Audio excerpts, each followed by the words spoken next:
নমস্কার বন্ধুরা, poppy Kitchen with village ফুডে আপনাদের সবাইকে স্বাগত জানিয়ে আজকে আবারও একটা নতুন রান্নার ভিডিও শুরু করছি। আজকে আমি দারুণ একটা মজাদার রেসিপি আপনাদের সঙ্গে শেয়ার করব, কম খরচে কম সময়ে। এই যে এক থেকে কাঁচা আলু নিয়ে চলে এসেছি, কাঁচা আলুর স্ন্যাক্স রেসিপি। খুবই মজাদার। এটা আজকে বানিয়েছে আজকে খেতে হবে এমন কোনো কথা নেই। আজকে বানিয়ে এয়ারটাইট কন্টেনারে ফ্রিজের মধ্যে রেখে দিলে আপনারা এক সপ্তাহ ধরে খেতে পারবেন। আজকের পুরো ভিডিওটা দেখতে থাকুন, মুখের স্বাদ বদলে যাবে আজকে যেটা বানাবো খেলে। হ্যাঁ বুঝলে? হ্যাঁ, এই যে চন্দ্রমুখী আলু নিয়েছি 1 টাকা।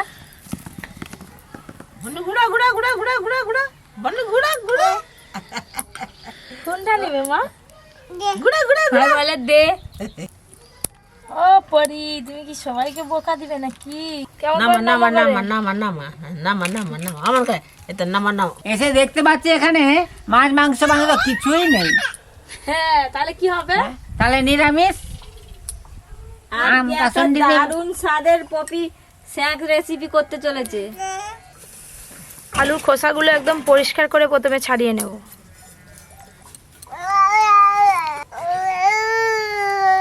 কি চা খাচ্ছ নাকি? চা চা খেয়ে নাও, চা খেয়ে নাও, চা।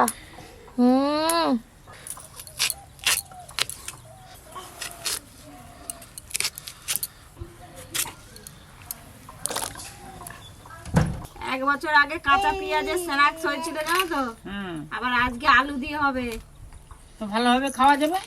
মনে আছে? এক মনে বছর আছে আগে তোমার? হ্যাঁ, কি সুন্দর পাপড়ির মতো ছেড়েছিল।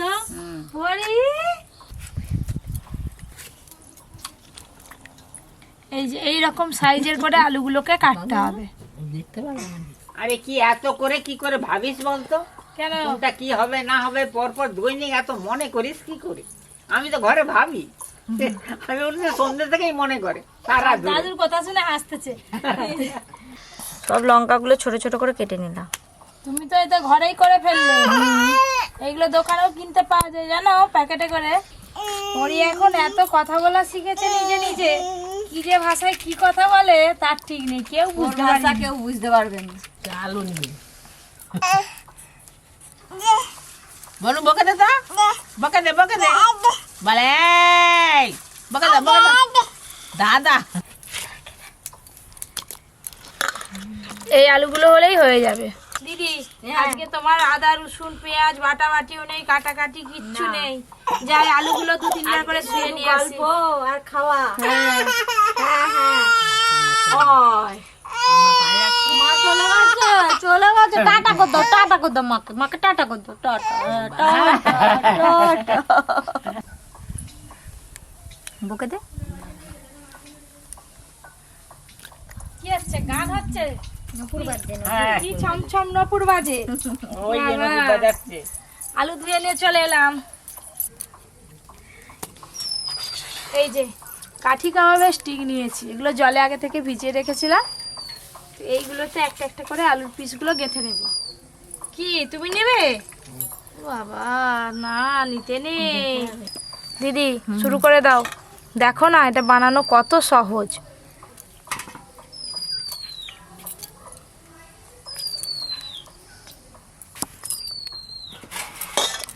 সেও দেখো না কাজ করবে। 1 জানুয়ারিতে কাঠি কাবাব হয়েছিল না নদীর ধারে? এটা কি আলুর কাঠি কাবাব?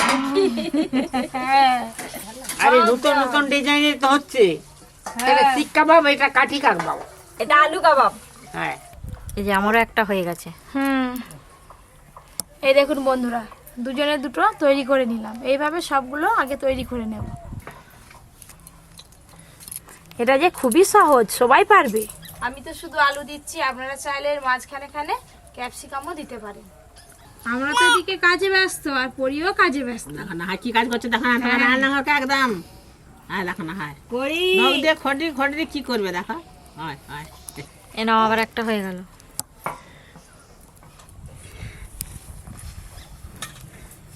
বনু পালিয়ায়।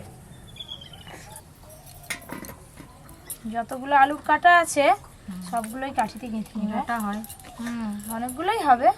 অনেকগুলো তো হয়ে গেল, আর কটা বাকি আছে তুমি করো, আমি উনানটা ধরাই। ব্যাস দাদু, এই যে আঁচ দিয়ে দিলাম উনানে। হ্যাঁ দেখাবো মা পরিও করছে হ্যাঁ তাই তো দেখতে আলু কাবাং হাই হাই হাই সব উল্টি দিবে। আলু কাবাং করছে আলু কাবাং উনুনে আঁচ পড়ে গেছে। বন্ধুগণ আপনারা দেখতে থাকুন, পালাবেননি কোথাও সরে, মোটেই পালাবেননি, পালালেই ফাঁকা। আঁচ পড়ে গেছে। না না ওকে দাবড়ি হড়ি দিলে হবে না, ভয় লেগে যাবে। এই পাশে ওকে আউট দিতে হবে। হ্যাঁ হ্যাঁ জল দেব, বেশি করে জল লাগবে। সব হয়ে গেল তো দিদি?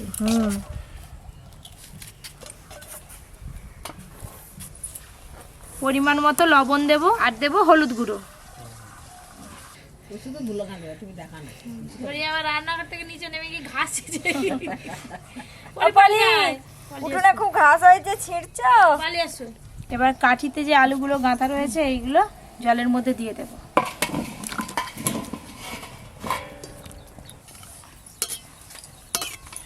এবার এই আলুগুলো মোটামুটি 60% মতো চাপা দিয়ে সেদ্ধ করে নেব। ওইদিকে আলুগুলো সেদ্ধ হতে হতে এদিকে সসের একটা পেস্ট বানিয়ে নেব। প্রথমে দেব tomato sauce, red chilli sauce, soya sauce, vinegar, ময়দা, চিলি ফ্লেক্স, গোলমরিচ গুঁড়ো, পরিমাণ মতো জল দেব। খুব ভালো করে মিশিয়ে নেব, খুব ভালো করে ফেটিয়ে নেব। এই যে দানা দানা হয়ে আছে, দানা দানা ভাব হয়ে থাকলে কিন্তু হবে না। সব কিছু একসঙ্গে খুব ভালো করে মিশিয়ে নিলাম। দাদু দেখতে পাচ্ছ কি হচ্ছে জিনিসটা? দাদু পায়ের উপরে পা দিয়ে বসে আছে এখন। তুমি এবার বেক ক্রামস আর সাদা তিল এই থালাটায় করে একসঙ্গে মিশিয়ে নাও। বেক ক্রাম, সাদা তিল একসঙ্গে সব ভালো করে মিশিয়ে নেব। এই যে এদিকে সব কিছু একসঙ্গে খুব ভালো করে মিশিয়ে নিয়েছি। এই দেখুন ব্যাটারটা এরকম ঘনত্বের হয়েছে। চাপা খুলে একবার আলুটা দেখে নেব। আলুগুলো 60%-এর মতো সেদ্ধ হয়ে গেছে, তুলে নেব এবার।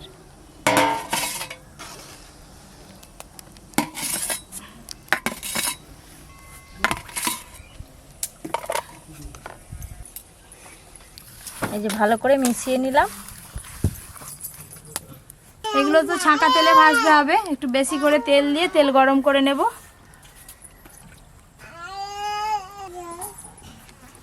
তেল একটু গরম হতে থাক ভালো করে, ততক্ষণে এইগুলো আমি কোট করে নেব। প্রথমে এই যে সসের ব্যাটারটা ডুবিয়ে নেব এইভাবে। এই দেখুন, এবার এটা বেক ক্রামস আর তিলের মধ্যে কোট করে নেব খুব ভালো করে। তিলগুলো কি সুন্দর আলুর গায়ে আটকে যাচ্ছে, দেখেছো? দেখতে ভালো লাগছে। দেখে নাও ভালো করে, আমি 4-5টা করে নিয়ে ভাজবো, তুমি তারপরে সব করবে। হ্যাঁ ওই জন্য ভালো করে দেখছি। এই দেখো কেমন সুন্দর দেখতে লাগছে। কি সুন্দর লাগছে। ভাজার পরে আরো সুন্দর লাগবে দেখতে। এই দেখুন সুন্দরভাবে কোট করা হয়ে গেল। এইভাবেই সবগুলো তৈরি করে নেব। কি সুন্দর দেখতে লাগছে। সসের মধ্যে এই আলুগুলো ডুবিয়ে নেওয়ার পর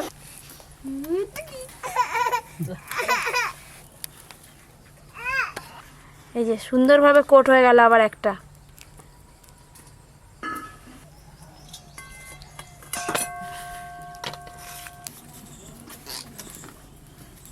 এগুলো যদি বাচ্চাদের স্কুলের টিফিনে বানিয়ে দেওয়া যায়। বেশি করে বানাও, আমি কালকে নিয়ে যাব বন্ধুদের আগে খা, তারপর এই যে সসে ডুবোলাম, এখনই মনে হয় কামড়ে খেয়ে নি। আবার পরে সস দিয়ে খাবো কিন্তু। দেখো আর 4 পিস আছে মাত্র, তুমি কিন্তু করে ফেলো। হ্যাঁ এবার আমি ভাজা শুরু করে দিই। তেল তো গরম হয়ে গেছে। প্রথমেই আপনাদের বলছিলাম যে এটা 1 সপ্তাহ কন্টেনারে রেখে আপনারা খেতে পারবেন। এই অবস্থায় এয়ারটাইট কন্টেনারে ফ্রিজের মধ্যে রেখে দেবেন, 1 সপ্তাহ বেশি ভালো থাকবে।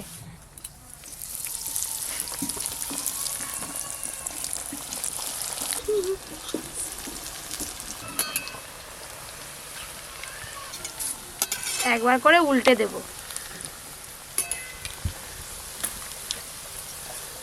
খেতে যা লাগবে না এগুলো, জিভে জল এসতেছে গো। টক টক ঝাল ঝাল মিষ্টি মিষ্টি। সস আছে বলেই তো টক টক ঝাল ঝাল মিষ্টি মিষ্টি। পপি হচ্ছে। ভাইতে যা দেখিছে একবারে ফাটাফাটি, তুই কোটা খাবি আমি কোটা খাবো, ওই যারা তৈরি করছে তারা কোটা খাবে, হ্যাঁ থাকবে কি এ পাশে? পপি কিচেনে অনেক রকম স্ন্যাক্স হয়েছে, হ্যাঁ। আজকে এটা খেয়ে বলবে। এই দেখুন বন্ধুরা, কাঁচা আলুর স্ন্যাক্স রেসিপি হয়ে গেল।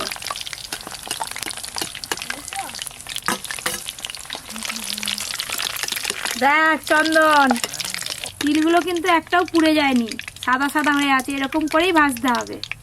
বুঝা যাচ্ছে। এইটা করলেই কিন্তু শেষ।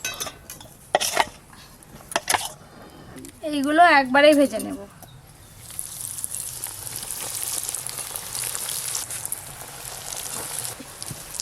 অনেক বন্ধুরাই কমেন্ট করে বলছেন পপি দি রমজান মাস চলছে, কিছু দেখাচ্ছ না, রমজান মাসের স্পেশাল। তো রমজান মাসের দিনে আপনারা এই রেসিপিটা বাড়িতে অনায়াসে বানিয়ে সবাইকে খাওয়াতে পারেন, দুর্দান্ত স্বাদের হবে খেতে। দাও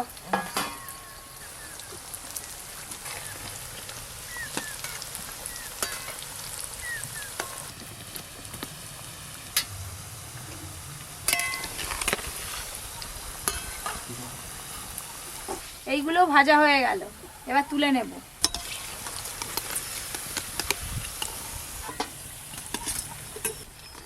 এই রেসিপিটা যদি বাড়িতে একবার বানিয়ে না খেয়েছেন তো কি বলেছে, একবার হলেও বানিয়ে খেয়ে দেখবেন। ভাজার পর দেখতেও যেমন লাগছে আর খেতেও তেমন লাগবে।